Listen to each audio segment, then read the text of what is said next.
Assalamu alaikum wa rahmatullahi wa barakatuh. This is BIGtalks because we hate small talk. Yes. Alright. Sounds good.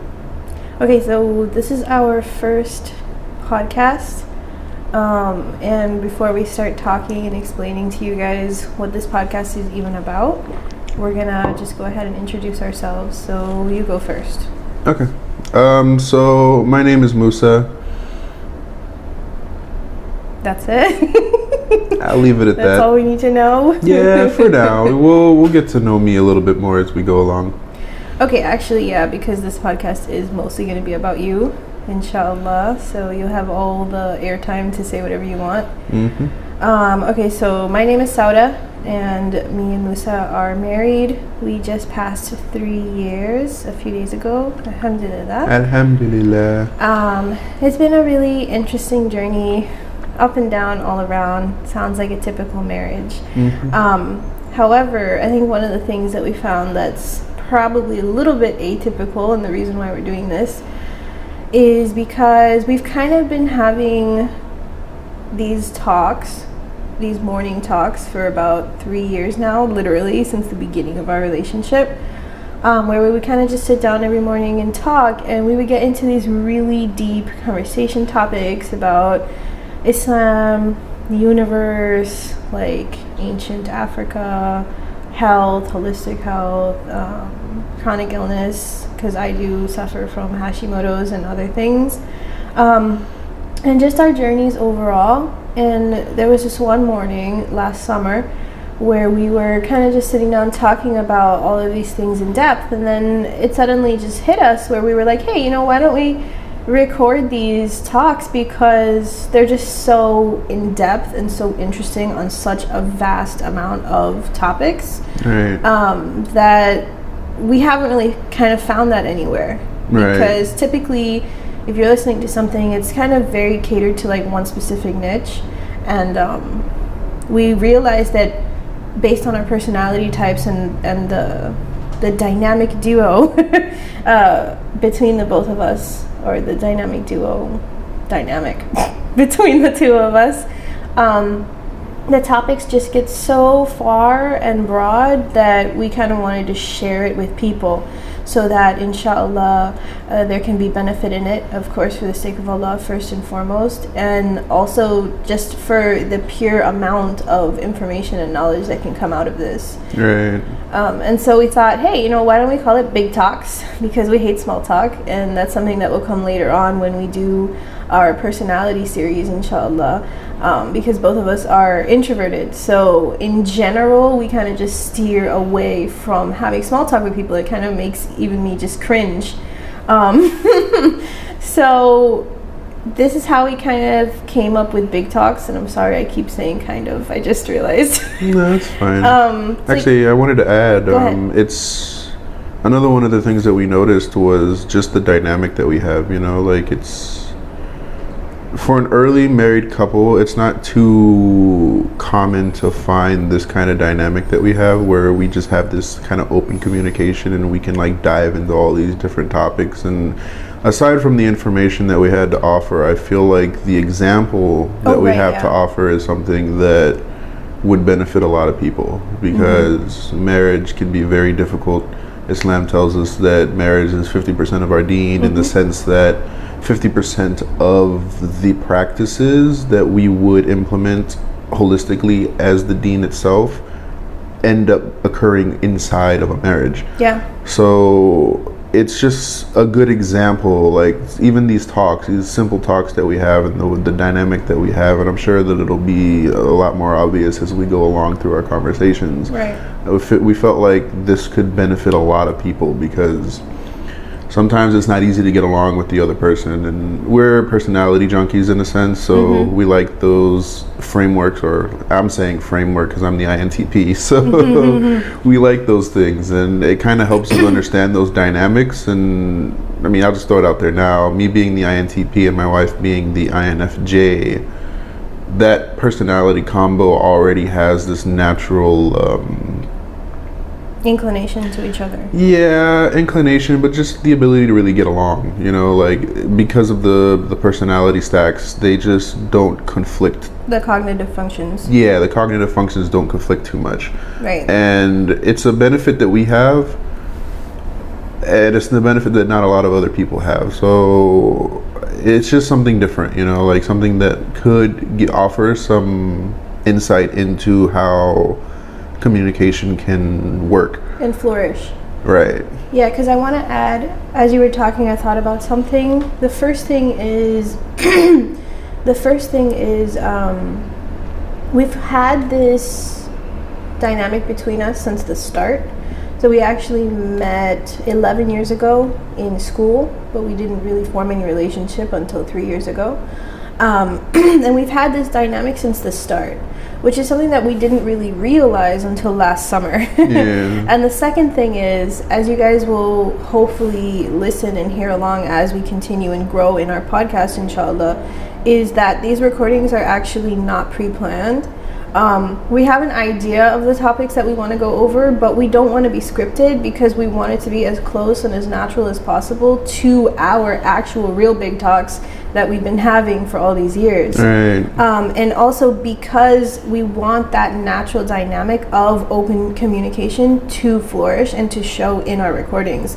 So it's like this open, natural honesty that we want to put into these recordings that exists on its own. And you'll notice in our podcast there are going to be times where we're going to naturally disagree with each other because we don't always have the same point of view.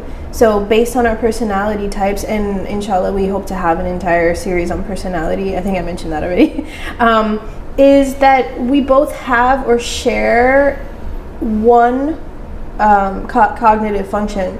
And that cognitive function kind of shows when we speak to each other, which is something that we'll probably explain more in depth later. It's our thinking function. And that really helps us just get along. And this is not, we're not just speaking this way to each other for a podcast. This truly is how we speak to each other. And you'll notice maybe sometimes Musa may interject or I may interject, and it's taken a lot of practice to not cut each other off and not talk over each other. He still does it more than me.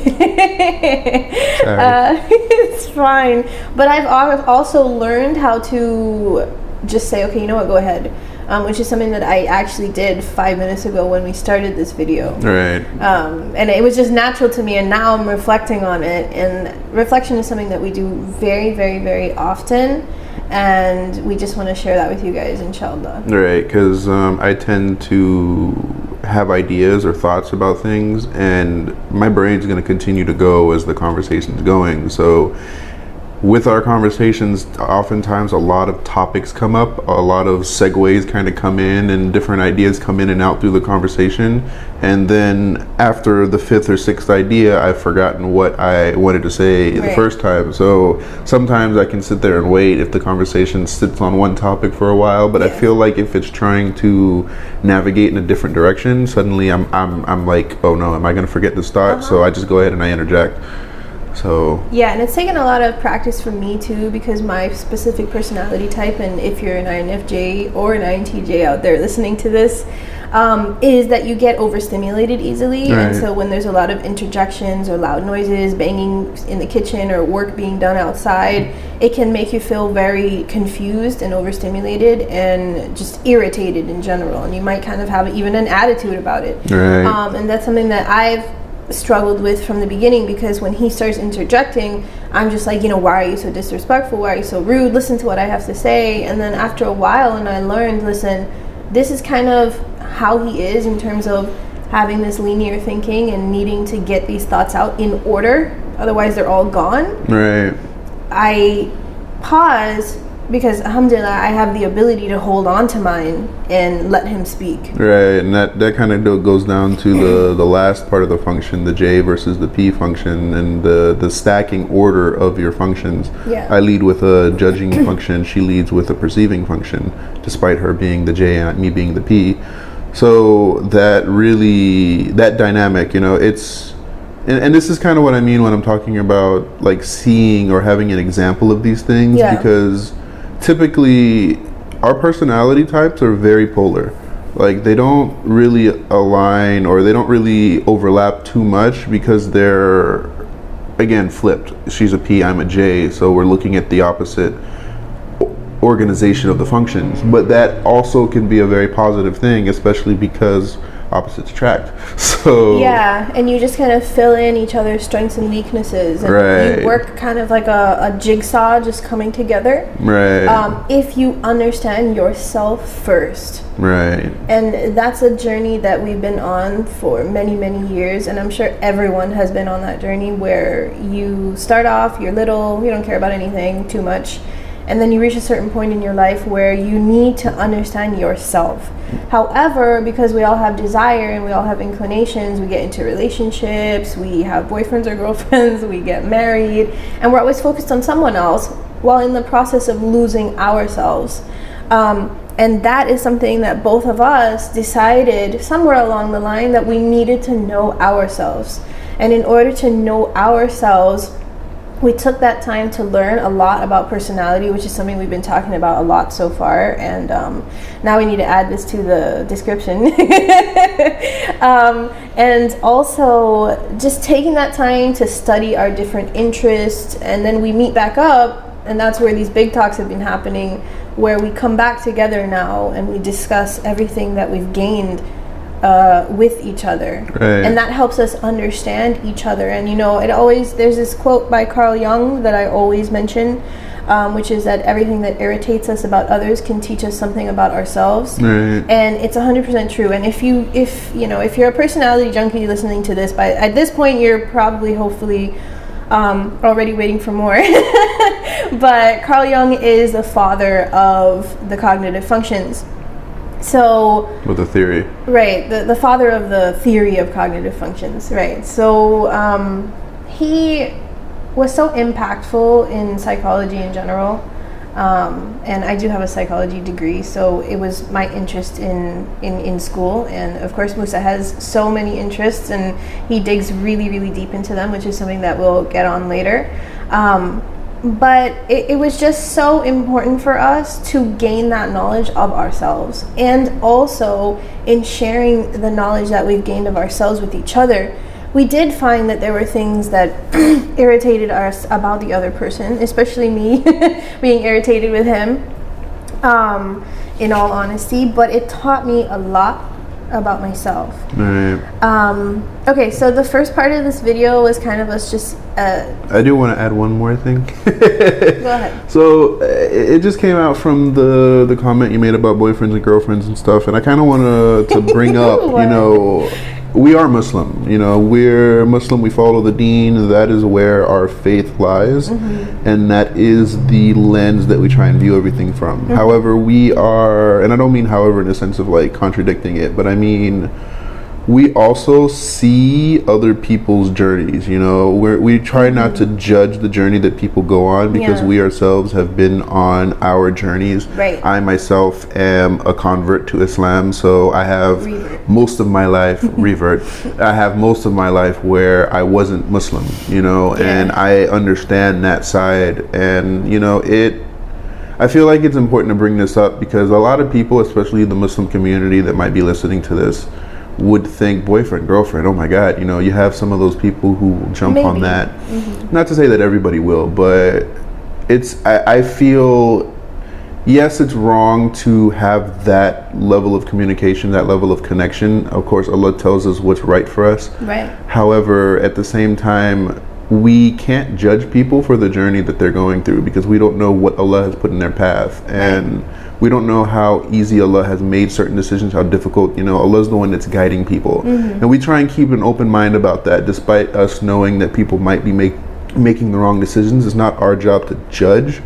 It's our job to offer whatever guidance we can, or to just give reminders. Insight as well. Insight, right. So rather than judge people on these things, and this is part of the reason, like you'll see, it'll seem like we have a very lax view on things. However, our view, we try to stay on the Deen as often as possible. Like, that's our first and foremost view. However, we also try to use wisdom within each situation. So if we're talking to a Muslim who is clearly not following certain sunnahs, or has a boyfriend, has a girlfriend, all these things, we won't try and judge them because of that.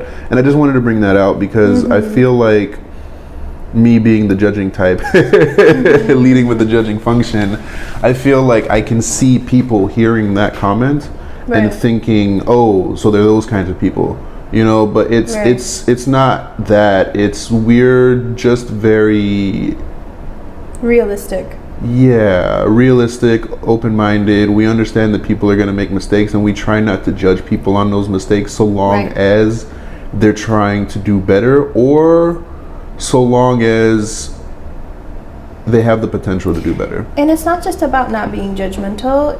It's about being understanding and having empathy and having what it takes to truly help guide people back to Allah. Right. And so, I'm glad that you picked up on that comment, because I made that comment really just kind of subconsciously based on the way that the world works. Right. Not necessarily as an advocation, is that a word? Not necessarily advocating for that concept, right? At all, of course, alhamdulillah. So, and you know, this is something we spoke about right before we started recording, which was BIGtalks, inshallah, is basically being open-minded about concepts through the lens of Islam.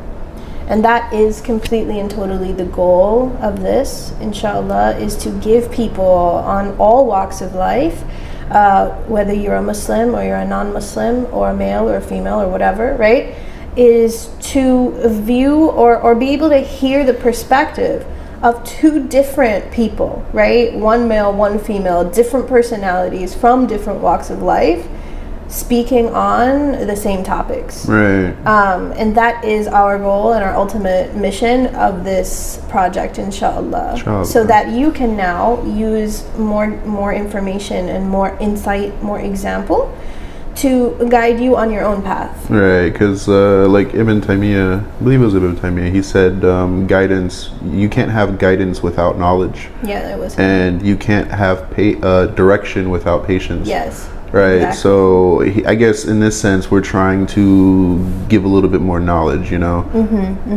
Any knowledge that we have, knowledge is the property of the believer, or the lost property of the believer. So regardless of where it comes from, if it's beneficial, if it's true, if it relates, then it could be something that can push somebody to make a better decision or to just be better people. Something that could reach their brains, something that can reach their minds, obviously, their hearts, their souls. Right, and we never know what piece of knowledge is going to be that piece of knowledge that influences somebody to rise up, to be better, you know. All while doing that in a respectful, open-minded, deen-based point of view. Right. That's our goal. That's our mission and vision on this project, inshallah. Inshallah. And may Allah make it easy for us. Ameen. Ameen. Okay, so let's see. How do we get this thing to show up? Can you? We're at 22 minutes. Okay, that's not bad. So let's just go into the second part of this podcast. The first part was kind of just an introduction, and in that introduction we wanted to go over basically what BIGtalks is about and introduce ourselves, give you a little view into why we're doing what we're doing and the dynamic between the both of us. Right. So alhamdulillah, I think that was pretty much achieved. And now we want to move into the second part of our podcast. This podcast is not going to be too long because we do know that we're really new, literally newborn babies on this platform. So I don't know how much we're expecting, but it's for the sake of Allah. So whatever He decides and whatever He decides to put into it for us and for the people who are listening to it, then alhamdulillah, that's fine by us. Right. Okay, so The second part of this podcast is going to be on our journeys to Islam. Now that might sound weird to those of you listening who know me, because how would I have a journey to Islam when I was born into an Islamic environment and to Muslim parents? However, my journey to Islam was my own, and that is something that maybe most people that know me don't know. But we're not going to get into my journey to Islam in this video, inshallah. That will be in our next video, so if you're interested, then come back here. We're going to go into Musa's journey to Islam, inshallah. Just a little introduction, like he mentioned, is that he's a revert to Islam. The concept of being a revert to Islam comes from the fact that in Islam we all believe that we are born as Muslims. We come into this world pure. We do not have any sin, original sin, or anything that comes with us from anyone else. Allah has created our soul. He breathed it into our body, and we are now into this world if He so chooses. So when we come in, we're pure and we are considered Muslim. Muslim just meaning someone who submits to Allah. Right, and I'm sure we'll get deep into that topic. Right, you will, yeah. And then being raised in a unit where it wasn't necessarily a family unit. It was with one other person, but the dynamic there was not one of traditional family. Okay, being raised in that setting, he then moved on into other views, and alhamdulillah eventually found Islam. So Go ahead and take the floor. Okay, so I guess we'll start off at the beginning. Long time ago. Now I don't know how far I want to go, but I guess we'll just kind of breeze into it. Can you explain before you start why we're starting at this point of our journeys to Islam? All right, there's a disconnect. Give me a minute. Let me come up with something. Do you want me to explain it, or? Are you thinking more along the lines of like kind of giving some informational background as to us to kind of provide an example of different walks of life? I'm not sure. It's not only different examples of walks of life, it's also to explain, earlier in the podcast we mentioned about our views and our lens that we use.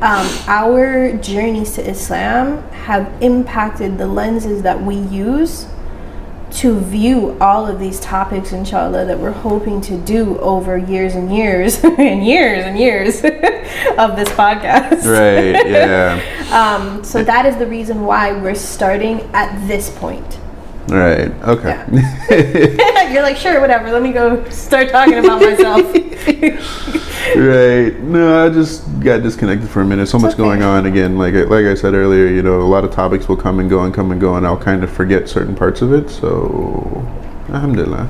It's fine. Go ahead. Anyways, okay, so we'll start off. I was born into, I guess you can say, I want to say a dysfunctional family, but I'll be honest with you, my memory of it isn't 100%, because from what I know growing up, my family was a lot closer, you know, or at least the side of my family that I was in. I was born, well, let's start it this way. So basically my mother, she had a baby, me, from somebody else in a different relationship.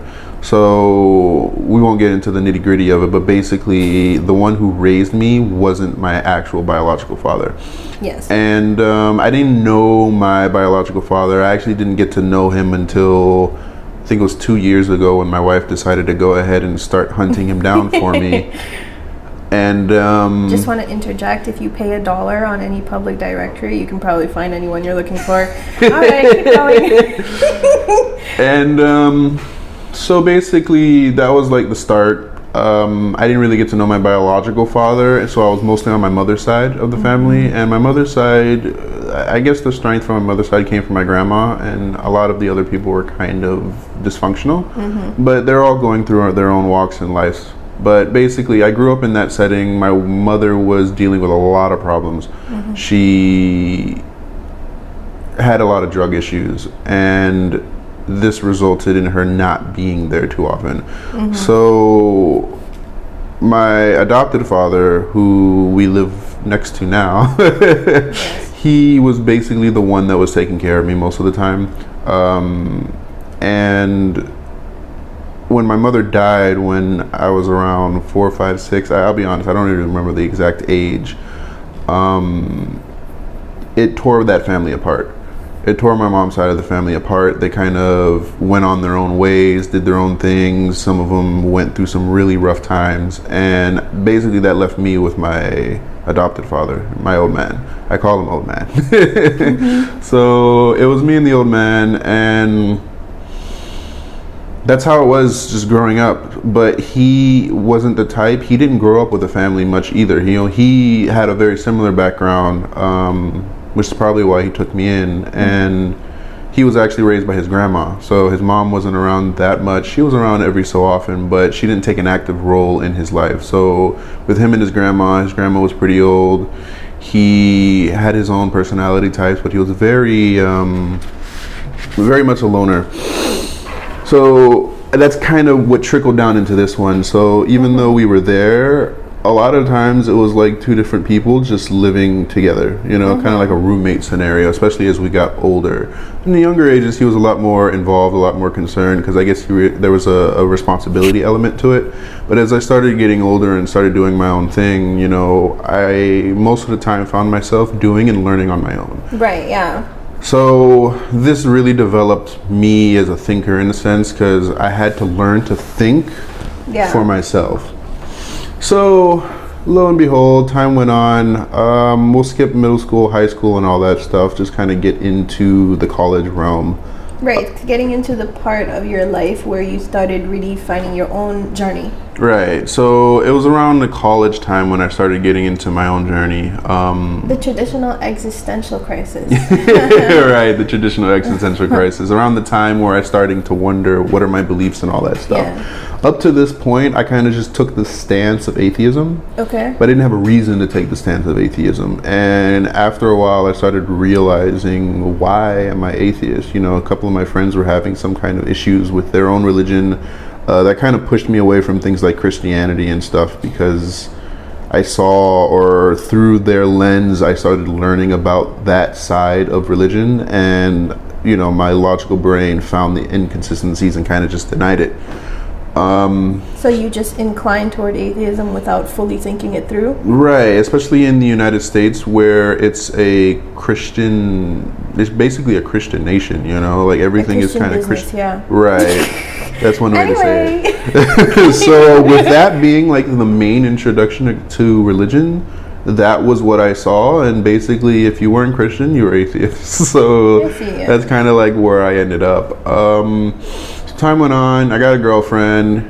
We don't have to go too deep into that. It wasn't a very pleasant experience. This is also around the time where I met Sauda, and right, we met in a college algebra class. Right. I was 17, he was 18. Right, and we didn't really know each other yet. Then I ended up dating one of her friends, which was this really long, bad relationship. And then in which case she realized, oh wait, I know that guy. So yeah, and we used to talk a lot, but ironically, the topic of religion didn't really come up. So there was no influence. Well, actually it did. Did it?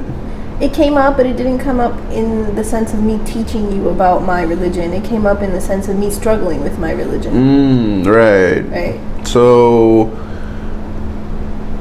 time goes on, and I guess we'll just skip into like the shortly after I dropped from college and started working and all this stuff. There came a day when I started realizing, humans suck. Yeah. I was dealing with struggles within my own relationship, seeing my reaction to things, and I guess this is when I started becoming a little bit self-aware. And at that point, we weren't speaking anymore. Right, we weren't talking, not even a little. Once I left the college, we just kind of disconnected. Right, and I had very little friends at the time, so I've always been the type to keep my circles very small, and I would only keep people around that I felt were not crappy people, I guess you can say. Yeah. So I guess like this realization that a lot of people just kind of suck going through different experiences in life, and seeing people like just throw people under the bus for things, and even seeing myself with those inclinations where I would prioritize myself or kind of just choose something because it'll benefit me over somebody else, really started to get to me. Because then I started thinking, why are humans like this? You know, I didn't understand myself or anybody else. Why do people make decisions that hurt other people just to get ahead? Yeah. And this led to a very long, extensive research period of my life where during my times where I wasn't distracted by things, I would go ahead and I would do research, try and learn about human history, because I figured if I'm going to find the answer as to how we got here, I'm going to have to look at the path that humanity has taken to get there. And when you start going into that, you start going down a lot of different paths, because you have the mainstream understanding of human history, you have the anthropological understanding of human history, you have the religious understanding of human history. And the religious understanding was one that kind of stuck out to me because it was more focused on what I was looking for. How did we get from point A to point B as far as morals went? Point A to point Z, yeah. Point A to point Z, right. So I started getting into that. And of course, I went down all the different paths. So I was going through the anthropological understanding of things, like the actual raw history. And what I started realizing is there's a lot of uncommon events or proven understandings that aren't in the mainstream, right? So when I started learning about these things that they have evidence to have these understandings of, I started going down that path a little bit to see what's going on. And then eventually I started learning some really interesting things, like how at some point in history it's proven that the ice caps kind of melted, and that sea level rose several feet globally. Yes. Right, and it was information like this where it started reminding me about things like the flood, you know, the flood of Noah, and then other bits of information started realizing, okay, maybe I should look into a little deeper into some of these religious texts to figure out what's going on. So I started looking into the Bible a bit to look at the raw history instead of looking at it from a moral perspective, just looking at it from a purely objective, like, stance of history, right? To see, do these things at least make sense as far as history goes? And I started finding that a lot of the things did add up. Okay. Now, their explanation into the details was not something that I stuck on, because there's just a lot of inconsistencies within that book. Yes. And depending on which variation of the book you look at, you're going to get different understandings or different details as pertaining to these things. So I didn't take it as a guide in that sense, but I did take it as, okay, there's some truth behind all of these things. So around this time, I guess this is where I started thinking about God, right? By this time, I had changed my stance from atheism to agnosticism. Okay. To where instead of me believing that there was no God, I changed it to there could be a God. I just don't have the information, right? Which is the natural.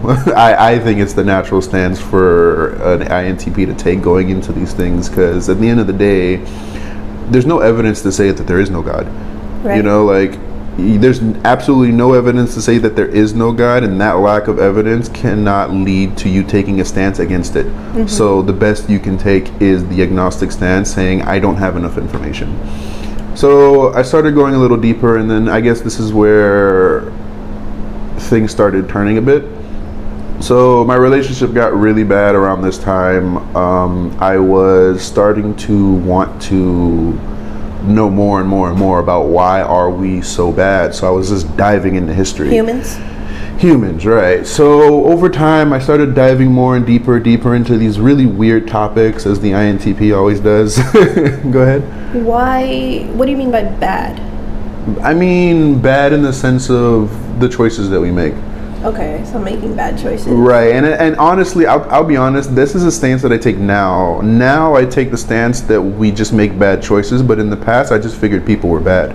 Okay. You know, like, it wasn't a matter of... So you thought that people were innately bad?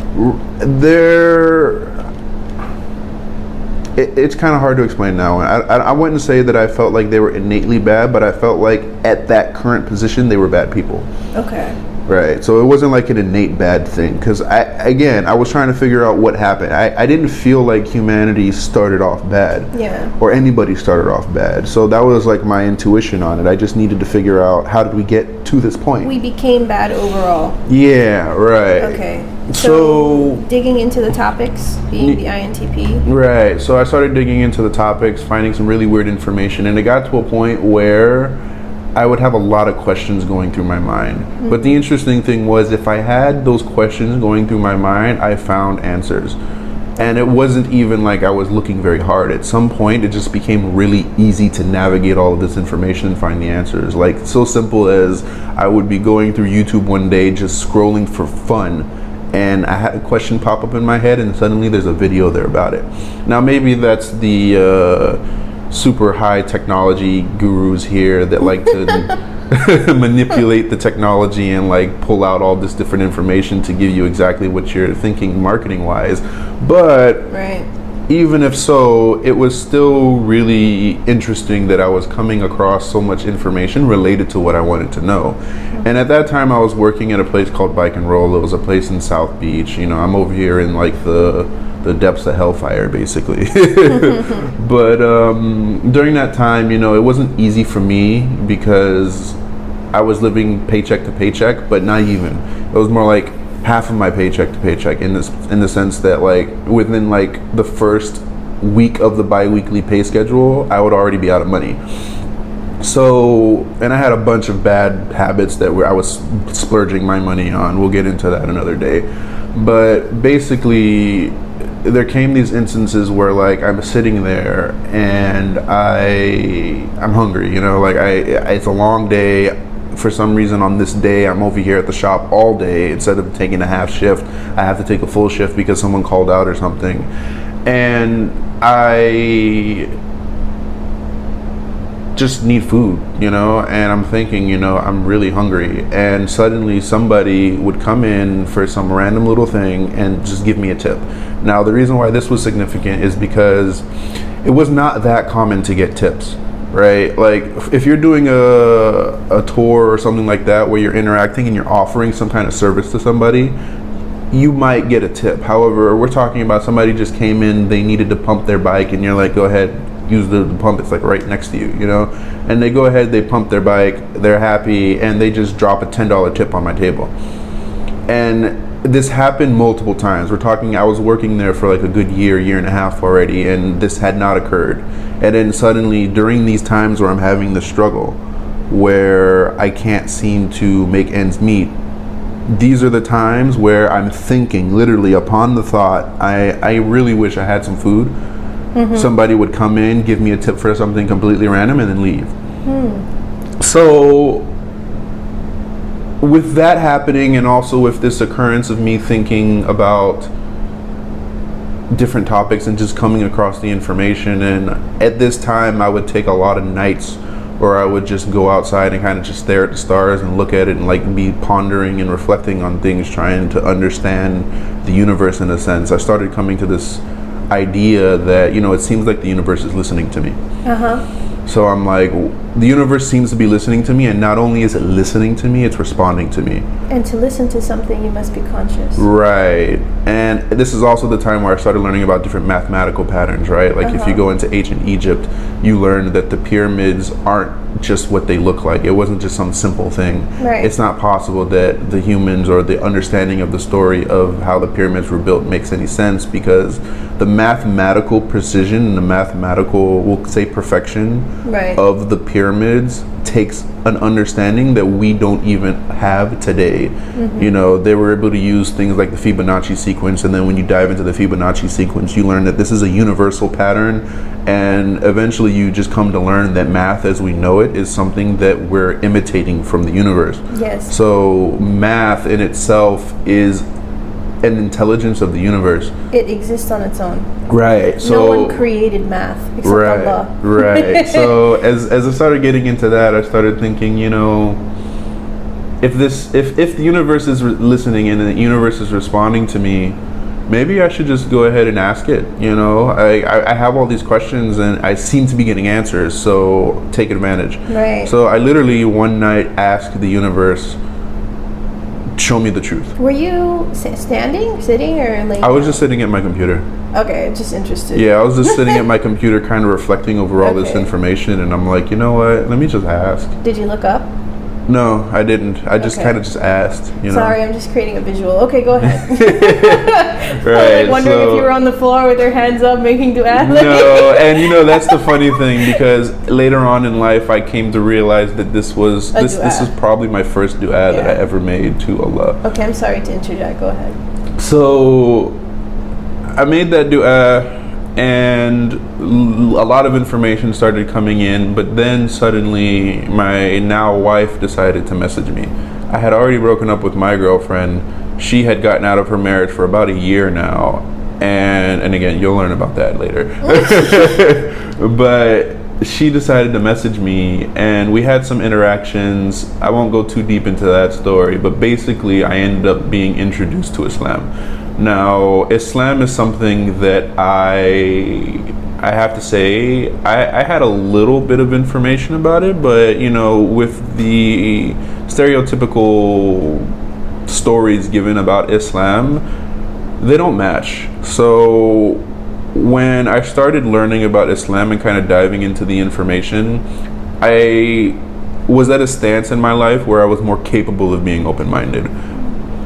So I started learning about it. I went to her masjid. I would stay in the back and kind of watch the salahs going on and all that stuff. But most of the time I spent diving into the information because I had questions and I wanted answers. And every time I would look for an answer, again, I would find the answer in Islam. And it got to a point where even the obscure things started making sense.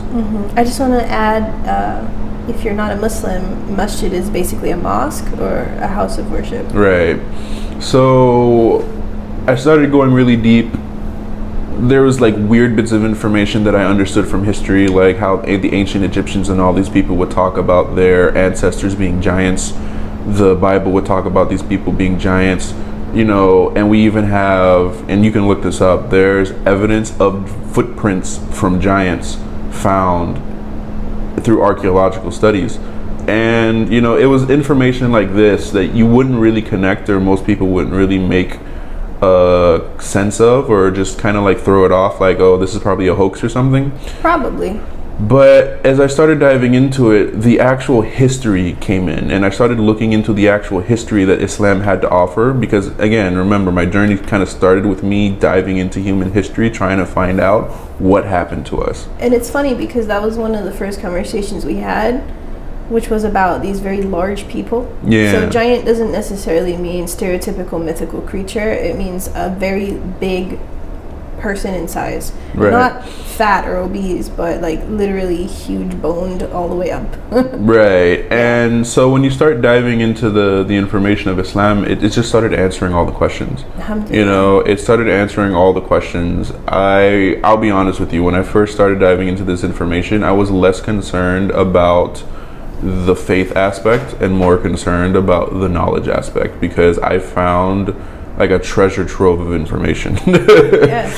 So my initial trust in Islam came from the accuracy of the information that I was getting. I trust Allah's knowledge and the knowledge that He was offering humanity before I trusted anything else.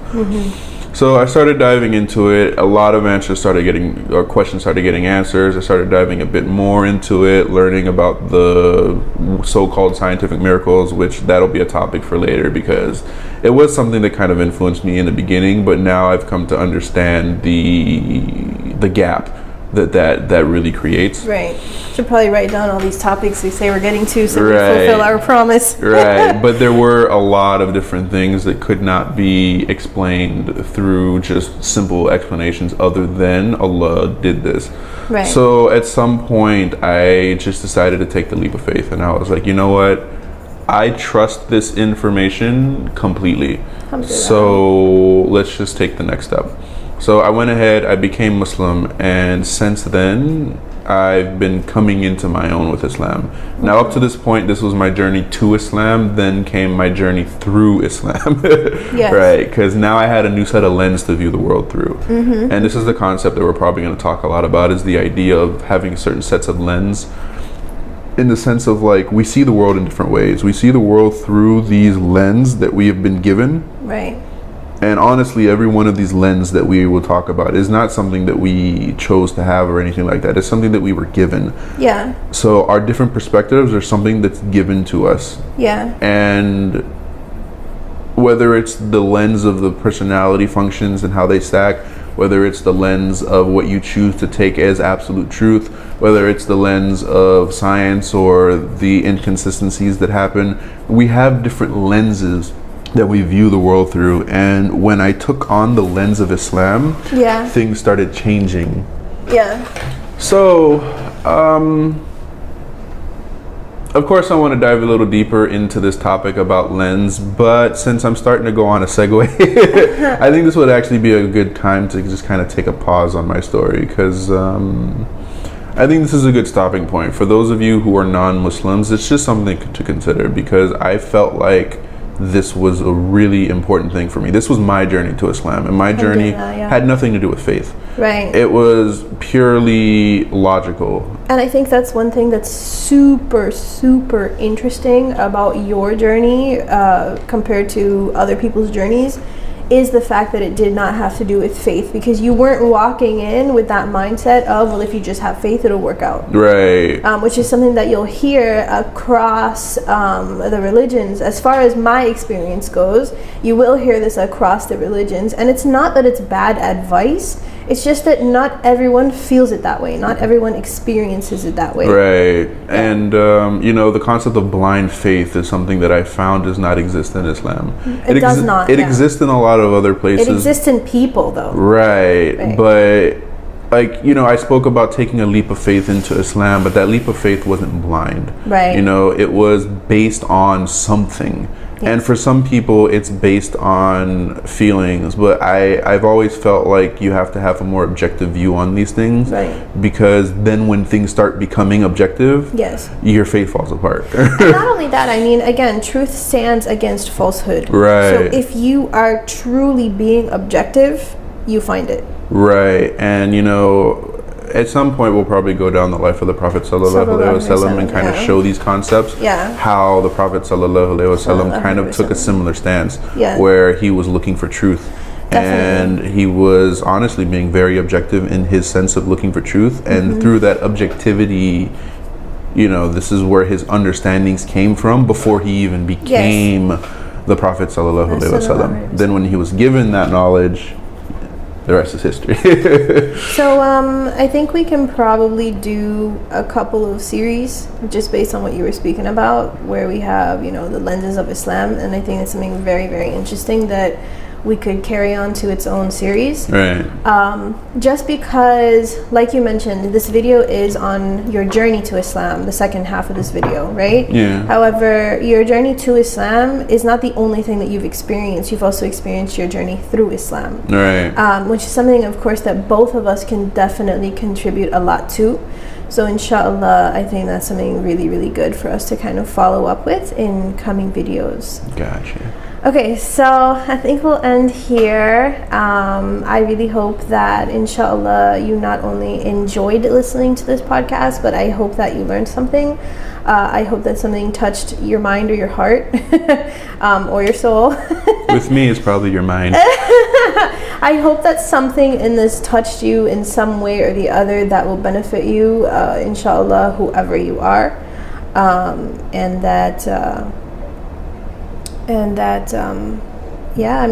Just benefit you, inshallah. Yeah. Hopefully end up in a better place than you are now, and that's for all of us as well, because just because you're in the deen, in Islam, may not necessitate that you're in a good place. And so one of the goals, inshallah, is for all of us to help each other to get to a good place. Right. Inshallah. Inshallah. All right, so thanks so much for listening. I hope you enjoyed it. I hope you learned something. Thank you. Bye. Bye. Assalamu alaikum wa rahmatullahi wa barakatuh. Assalamu alaikum wa rahmatullahi wa barakatuh.